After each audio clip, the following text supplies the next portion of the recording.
ഒരു ഉമ്മ ചക്കയുടെ ചുളയരിഞ്ഞ് മുറത്തിലേക്ക് ഇട്ടുകൊണ്ടിരിക്കുമ്പോൾ 4-5 വയസ്സുള്ള മോൻ അവൻ കളിച്ചുകൊണ്ടിരിക്കുകയാണ്. മുറത്തിൽ നിന്ന് ഓരോ ചുളകളെടുത്ത് കഴിച്ചുകൊണ്ടിരിക്കുന്നു, ഓടി വരുന്നു, പോകുന്നു. ഉമ്മ പലതവണ അവനോട് ആവർത്തിച്ച് പറഞ്ഞു, അതിൽ നിന്ന് എടുക്കല്ലേ. പലതവണ ഈ ചുള എടുക്കുക എന്നുള്ളത് ആവർത്തിച്ചപ്പോൾ ഉമ്മ ദേഷ്യത്തിന് കയ്യിലുള്ള കത്തി കൊണ്ട് ഒന്ന് വീശി. കത്തി ചെന്ന് കൊണ്ടത് പുന്നാര മോൻ്റെ ഇടത് കണ്ണിലായിരുന്നു.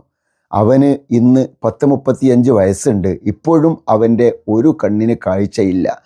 ആ ഉമ്മ ജീവിതത്തിൽ അനുഭവിക്കുന്ന മനോവേദനയെക്കുറിച്ചൊന്ന് ചിന്തിച്ചു നോക്കൂ. ഇന്ത്യയിലുള്ള ഒരുപാട് ജയിലുകളിൽ കഴിയുന്ന ജയിൽ പുള്ളികളിലധികവും അവരുടെ ജീവിതത്തിൽ ഏതോ ഒരു നിമിഷത്തിൽ സംഭവിച്ച ഒരു പ്രവൃത്തിയുടെ പേരിൽ ഖേദം അനുഭവിക്കുന്നവരാണ്, സങ്കടപ്പെടുന്നവരാണ്.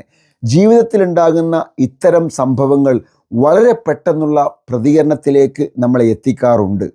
റിയാക്ഷന് പകരം അഥവാ പെട്ടെന്നുള്ള ഈ പ്രതികരണത്തിന് പകരം റെസ്പോൺസാണ് നമ്മൾ സ്വീകരിക്കുന്നത് എങ്കിൽ, ഒന്ന് ആലോചിച്ചതിന് ശേഷമുള്ള പ്രതികരണമാണ് നാം സ്വീകരിക്കുന്നത് എങ്കിൽ അത് നമ്മുടെ ജീവിതത്തിന് ഒരുപാട് ഗുണം ചെയ്യും. അറബിയിലെ ഒരു ആപ്തവാക്യം ഇങ്ങനെയാണ്: ഔവലുൽ ഗളബി ജുനൂനുൻ വ ആഖിറുഹു നദമുൻ.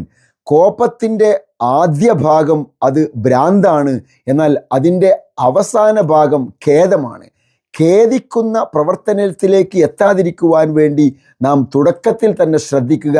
റിയാക്ഷന് പകരം നമ്മുടെ ജീവിതത്തിലെ ഓരോ ഇൻസിഡൻറ്റിലും റെസ്പോൺസ് സ്വീകരിക്കുവാൻ വേണ്ടി നമ്മൾ തയ്യാറാവുക.